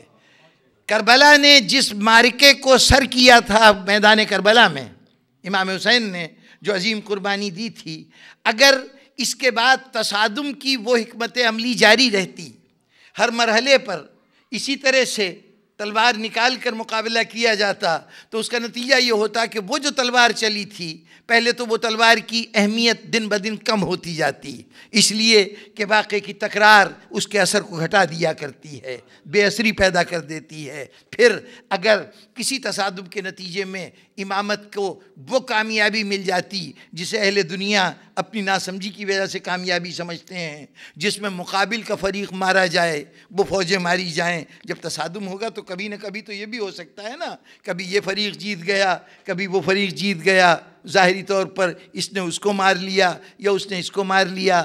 تو اگر کبھی ایسی صورت ہو گئی کہ یہ فریق میدان جنگ میں لڑ کر دوسرے سے کامیاب ہو گیا تو وہ جو امام حسین نے قربانی دے کر نتیجہ حاصل کیا تھا وہ نتیجہ خاک میں مل جائے گا۔ آج کے دور میں بھی بعض اوقات جب مصائب و آلام میں گھری ہوئی قوم میں کبھی کبھی رد عمل پیدا ہوتا ہے کہ ہمیں چاہیے کہ ہم بھی ان قوتوں کو بھرپور جواب دیں جو ہمارے اوپر ظلم و ستم ڈھا رہے ہیں، جو ہمیں قتل کر رہے ہیں، جواباً ہمیں بھی قتل کرنا چاہیے، جو ہمیں مار رہے ہیں جواباً ہمیں بھی مارنا چاہیے۔ خیال آتا ہے نا، جوانی کے تقاضے ہیں، عمر کے تقاضے ہیں، یا مصائب کی کثرت ہوتی ہے کہ رد عمل چاہتی ہے۔ سامعین محترم، میں اس مقام پر سید سجاد کی حکمت عملی کو سامنے رکھتے ہوئے یہی تعلیم دیتا ہوں کہ خدا کے لیے ظلم کا جواب اسی حربے میں مت دو جو ظالم استعمال کر رہا ہے۔ ظالم کا حربہ اگر قتل کرنا ہے، جان لینا ہے، اگر تم نے بھی قتل کرنا اور جان لینا شروع کر دیا تو اس کے نتیجے میں چاہے تم جیتو چاہے وہ فریق دوسرا جیتے، لیکن بہر طور ظلم جیتے گا، مظلومیت ہار جائے گی، کیونکہ تم نے بھی تو وہی حربہ استعمال کیا نا جو حربہ تمہارا مخالف استعمال کر رہا تھا۔ اتفاق سے کبھی اس کا حربہ کام آ گیا، کبھی تمہارا حربہ کام آ گیا، یہی ہوا نا۔ لیکن کامیابی اس حربے کی ہوئی، اس اسلحے کی ہوئی، یہ کامیابی کسی اصول کی، کسی نظریے کی نہیں ہوئی۔ جبکہ سید سجاد نے بتایا کہ دیکھو میدان جنگ میں لڑی جانے والی لڑائی وہاں نہیں جیتی جاتی، میدان جنگ کی لڑائی مظلومیت کے میدان میں آ کے جیتی جاتی ہے، قید و بند کی صحبتوں کے درمیان جیتی جاتی ہے، بندھے ہوئے ہاتھوں سے جیتی جاتی ہے، گلے میں پہنے ہوئے طوق سے جیتی جاتی ہے۔ یہ سید سجاد کا دیا ہوا درس تھا۔ اگر سید سجاد ہمیں مظلومیت کے ذریعے سے میدان جنگ کو جیتنا نہ سکھاتے تو ہم کبھی بھی زندگی میں سوائے اس کے کہ عمل کے بدلے میں رد عمل دکھاتے رہتے، لیکن یہ رد عمل کبھی بھی قوم کی بھلائی کا باعث نہ بن سکتا۔ ہوا تھا ایک زمانے میں کچھ لوگوں نے آواز اٹھائی تھی، رد عمل ظاہر کرنا چاہا تھا، پتہ نہیں انہوں نے کسی دشمن کو مارا یا نہیں مارا، لیکن ایک نقصان ضرور ہو گیا کہ وہ جو عوام الناس میں ایک ہمدردی پیدا ہوئی تھی جان دینے والوں کے ساتھ، اس ہمدردی کو فوراً انہوں نے کہا یہ تو دو فرقوں کی آپس کی لڑائی ہے، یہ ان کو مار رہے ہیں وہ ان کو مار رہے ہیں، اب وہ ہمدردی ختم ہو گئی۔ بزرگان محترم، ہمارا طریق جنگ بالکل مختلف ہے۔ جو اکثریت کا طریق جنگ ہوتا ہے وہ اور ہوتا ہے، جو اقلیتیں ہوتی ہیں ان کا طریق جنگ اور ہوتا ہے، یا یوں کہوں کہ باطل کا طریقہ جنگ اور ہوتا ہے، حق کا طریقہ جنگ اور ہوتا ہے۔ موضوع گفتگو کا رخ بدل جائے گا، لیکن اتنا ضرور سن لیجئے کہ ہم اگر جنگ جیت سکتے ہیں تو اس اسلحے سے جیت سکتے ہیں جو کربلا میں امام حسین نے سید سجاد کی صورت میں، جناب زینب کی صورت میں جو اسلحہ استعمال کیا۔ وہ اسلحہ تلوار کا جواب تلوار نہیں تھا، وہ نیزوں کا جواب نیزے نہیں تھا، بلکہ مظلومیت کو دنیا کے سامنے اس طرح پیش کیا جانا کہ ظلم سے خود بخود نفرت پیدا ہو جائے۔ افراد کا جانا اتنی بڑی بات نہیں ہے جتنا اصولوں کا قربان ہو جانا بڑی بات ہوتی ہے۔ ہمارا اصول حق کے ساتھ وابستہ رہنا ہے، اور حق کے ساتھ وابستہ رہیں گے تو ایک نہ ایک دن ظلم گھٹنے ٹیکنے پہ مجبور ہو جائے گا۔ کبھی موقع ہوا تو عرض کروں گا کہ حسین کی کامیابی کی نوعیت کیسی ہے، کیسے کیسے قدم قدم پہ کامیابی حاصل کی ہے، اپنے نہ ہونے کے ذریعے سے، بغیر اسلحے کے، اس لیے کہ امام حسین علیہ السلام کی وہ فوج جو باقی بچی ہے، ذرا اس فوج کی قوت کا اندازہ لگائیے، اس فوج کی قوت کا اندازہ لگائیے۔ حسین جب تک میدان جنگ میں نہیں گئے ہیں، حسین کی جماعت جب تک میدان جنگ میں جانا امام حسین السلام کی کبھی مرضی نہیں تھی کہ وہ جنگ کے لیے جنگ کریں، ان سے زیادہ صلح پسند کوئی نہیں. یہ ہم نے ویسے ہی مشہور کر دیا کہ امام حسن شہزادہ امن تھے, گویا امام حسین شہزادہ جنگ تھے. کچھ اس قسم کا تاثر دینے کی کوشش ہوتی ہے. امام حسین علیہ السلام سے زیادہ امن پسند کوئی نہیں, جس نے آخری لمحے تک کوشش کی کہ جنگ کی ابتدا کرنے کی ذمہ داری ان کے اوپر نہ آئے. ارے جس کے سب سے بڑا سپہ سالار میدان کے اندر جاتا ہے تو گردنیں کاٹنے کے لیے نہیں, فریق مخالف کو زیر کرنے کے لیے نہیں, بلکہ چند پیاسے بچوں کی پیاس بجھانے کے لیے. جس کا جو سب سے بڑا جنگجو ہونا چاہیے وہ بھی انسانی ضرورتوں کے لیے میدان میں گیا ہے, انسانوں کا خون بہانے کے لیے نہیں گیا ہے. تو اس سے اندازہ لگا لیجئے کہ امام حسین علیہ السلام کتنے صلح پسند تھے. بہرطور ہمیں امام نے سبق یہ دیا کہ جنگ کربلا میں دیکھو ہم نے نہیں جیتی, ہم نے تو جنگ جیتی ہے کوفے کے بازاروں میں, ہم نے جنگ جیتی ہے شام کے درباروں میں.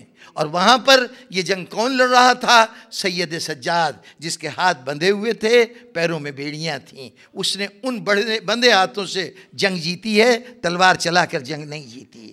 تو ہم آج دنیا مسلمانوں پہ طرح طرح کے الزام رکھتی ہے, اور مسلمان اس کے جواب میں کہتے ہیں کہ جناب اسلام جو ہے وہ تو لفظ سلم سے نکلا ہے, اور سلم کے معنی ہے سلامتی, تو اسلام سلامتی کا پیغام ہے. لفظ ایمان جو ہے وہ امن سے نکلا ہے, امن گویا اسلام کا پیغام امن ہے اور سلامتی ہے. یہ کہنے کو تو کہہ رہے ہیں, لیکن مسلمانوں کا نشان کیا ہے؟ دو ٹکراتی ہوئی تلواریں. ذرا بتائیے کہ یہ دو تلواروں کا اسلام کے کس فلسفے سے تعلق ہے؟ یہ کہاں سے آئیں تلواریں؟ حیات رسالت میں یہ تلواریں کہاں تھیں کہ جو آج مسلمانوں نے اپنا ترہ امتیاز بنایا ہوا ہے بڑے فخر سے؟ دو ٹکراتی ہوئی تلواریں. جناب والا, تلوار تو اسلام نے گن کے دن بتائے جا سکتے ہیں کہ زیادہ سے زیادہ پوری حیات پیغمبر میں 10 دن ہوں گے جس میں مسلمانوں کو لڑنا پڑا. ارے بھائی بدر کی لڑائی 1 دن ہوئی تھی نا, اور وہ بھی چند گھنٹے کی بات ہے. احد کی لڑائی 1 دن ہوئی تھی. خندق کی لڑائی 4-5 دن تک پھیلی رہی, آ کے قافلے دروازے پہ فوجیں رکی رہیں, اور معرکہ صرف 1 ہی دن ہوا تھا جب عمر ابن عبد ود مارا گیا. اسی طرح وہاں کی لڑائی فتح خیبر کی, وہ خیبر تو 1 ہی دن میں فتح ہوا تھا. حنین کی لڑائی 1 ہی دن کی لڑائی تھی. یہ دن جمع کر لیجئے, یہ کل پوری حیات پیغمبر میں 23 سال میں جتنے دن یہ لڑائی ہوئی اتنے دن تو تلوار مسلمانوں کے ہاتھ میں ہے. اس کے بعد بتائیے تلوار کہاں ہے؟ لیکن نہ معلوم کہاں سے یہ تلوار اٹھائی گئی اور اسلام کا نشان بنا دیا گیا. تلواروں کو تم اپنا نشان قرار دیتے ہو اور کہتے ہو اسلام امن کا مذہب ہے. امن کا ان چمکتی ہوئی ٹکراتی ہوئی تلواروں سے کیا تعلق ہے؟ اور یہ ٹکرا کیوں رہی ہیں؟ کیا یہ مسلمانوں کی باہمی خونریزی کی علامت ہے یا مسلمانوں کی دوسرے اقوام کے خلاف اٹھی ہوئی تلواروں کی علامت ہے؟ یعنی ہم مستقل طور پر میدان جنگ میں ہیں, ہر وقت ہماری تلوار چلتی رہتی ہے. ہم میدان جنگ میں ہیں, لیکن یہ جنگ کرداروں کی جنگ ہے, یہ جنگ اصولوں کی جنگ ہے, یہ نظریات کی جنگ ہے. اور یہ جنگ میں بڑے فخر سے کہتا ہوں کہ آج پوری دنیا کے سامنے اگر اس اسلام کی جس کی علامت امن ہو, جس کی علامت سلامتی ہو, اگر کوئی مثال بن کر اپنے آپ کو پیش کر سکتا ہے تو وہ یہ گروہ ہے جس کے یہاں لوگوں نے اپنا نشان 2 چمکتی ہوئی تلواروں کو ٹکراتے ہوئے بنایا. ہم نے نشان ایک کھلے ہوئے ہاتھ کو سامنے رکھا کہ جس کے ہاتھ میں کوئی تلوار نہیں ہے, جو دنیا کو دعوت امن و سکون دے رہا ہے.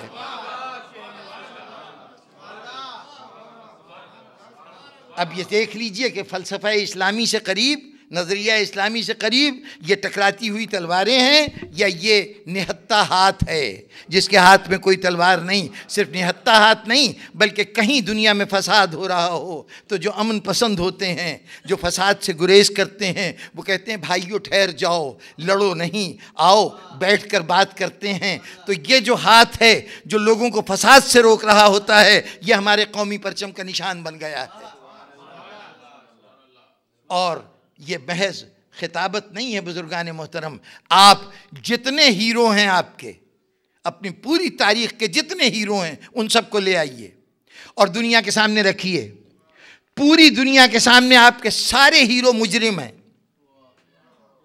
آپ کے ہیرو کون ہیں؟ وہ ہیرو جنہوں نے دوسری قوموں کو غلام بنایا، جنہوں نے دوسروں کو گھٹنے ٹیکنے پہ مجبور کیا، جن کی زمینوں کو آپ نے قبضہ کیا، جن کی تہذیبوں کو آپ نے خاک میں ملایا، جن کی عزتوں کو ذلتوں میں تبدیل کر دیا، جن کی مال و دولت پہ آپ نے قبضہ کر لیا. وہی ہے نا آپ کے ہیرو جنہوں نے دوسری قوموں پر فتوحات کے جھنڈے گاڑے. جتنے نام ہیں، جتنے تاریخ اسلام کے اعظم ہیں، وہ سب ان کی عظمت اس میں ہے کہ انہوں نے فتوحات کی تھیں. تم نے فتح کو عظمت کا معیار قرار دیا، ہم نے شہادت کو عظمت کا معیار قرار دیا. نتیجہ کیا ہوا؟ تم ہیرو لے کے جاؤ، تمہارا ہیرو ہے دوسروں کے نزدیک مجرم ہے. تمہارا ہیرو ہے، دنیا کہتی ہے ہمارے کتب خانوں کو نظر آتش کر دیا، ہماری عزتوں کو خاک میں ملا دیا، ہماری سرزمین پر جو تہذیب و تمدن اتنی ترقی کر چکا تھا اس کو ملیا میٹ کر دیا، ہماری زمین پر جو ہماری عبادت گاہیں تھیں ان پہ قبضہ کر کر کے مسجدیں بنا دیں. یہی کہے گی نا دنیا. اور آپ اپنے ہیرو کو لے کے جائیے، یہ حسین ہیں، یہ علی ہیں. جس نے سن لیا کہ حسین کون ہے اس نے کہا میں حسینی ہوں. جس نے سن لیا علی کون ہے وہ یا علی کرنے لگا.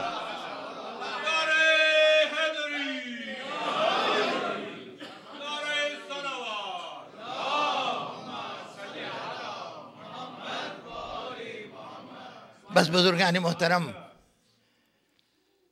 نفوس کو اللہ کی طرف موڑنے والا یہ امام پوری زندگی 35 سال یہ سبق سکھاتا رہا.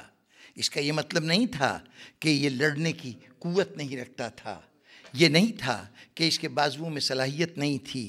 یہ بتا رہا تھا کہ قوت رکھ کر بھی کیسے خاموش رہا جاتا ہے. ظلم سے ٹکرانے کی صلاحیت رکھتے ہوئے بھی ٹکرانے کا مطلب صرف یہ نہیں ہوتا کہ جس قوت سے وہ آیا ہے اسی قوت سے اس سے ٹکرا جایا جائے، یہ وہی اسلحہ استعمال کر لیا جائے. ٹکرانے کا مطلب یہ بھی ہوتا ہے کہ تم ظلم کرتے جاؤ اور ہمارے صبر کی قوت دیکھتے جاؤ.